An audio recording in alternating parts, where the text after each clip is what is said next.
A word to the wise: xenophobia, an unreasonable fear or hatred of anyone or anything that's foreign or strange. Okay, one example of xenophobia that a lot of us have encountered is racism. Is it still a problem in our country? And if so, to what degree? That's what we are talking about on today's blog, and what a group of Atlanta area high school students discussed with Tony Harris recently when the CNN anchor headed back to class. Check out what these students had to say. Are we, with this election, the nation's first black president, are we beyond race? No. No. Never. There are always going to be those barriers. Socioeconomic status, different things, they're always going to matter. Just to say that, well, now we've elected the African American, now that we've had all the support, that the glass ceiling has just all of a sudden disappeared, I think that's unrealistic. I believe that race will always be a problem.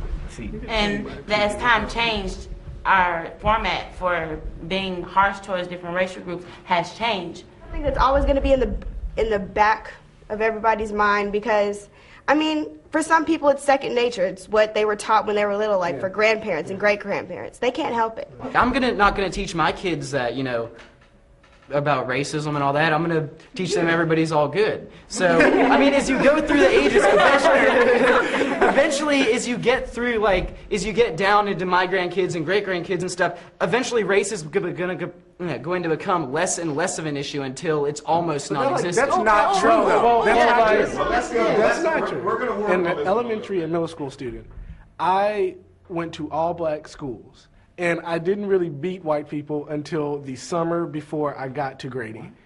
And at those schools where there were all black people, I had teachers who were people who fought in the civil rights movement and had parents who fought in the civil rights movement, and they told us these stories about these things. And that created and ingrained some type of xenophobic or some view, like because we didn't know these people, then, you know, Caroline is a person that I should be afraid of. And that didn't go away because Barack Obama was elected president. I think the fear is now we're a lot less honest about it. I think in the 60s people were honest about their racism, and right now it's more under the rug, and that's the danger. Or there could be the actual possibility that maybe we are changing. Which We're is not. what A 4-year-old who's growing up now thinks it's completely normal that an African American man and a woman were viable candidates for the presidency, and one of them is now the president. And that will never be weird or impossible because it's what they grew up with. How many of you believe that race relations in this country will improve during the Obama I think it depends on Barack Obama's actions as president. They'll associate that with whether race relations improve or not. I wish people weren't so afraid to say, I don't know.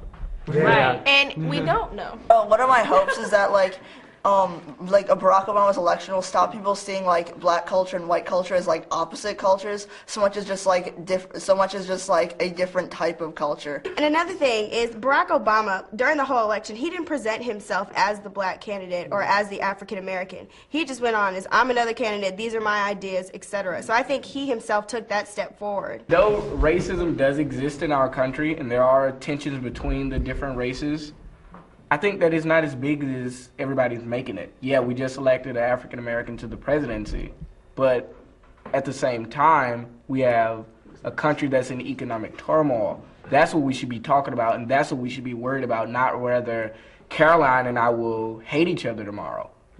Because the answer is no. Probably not. DJ. I don't think that race is a big problem as it was in the 1960s. I think that this country has come a long way, and inevitably, no matter what happens, it will go even further. Anyone else? Last word. Okay, good. Awesome.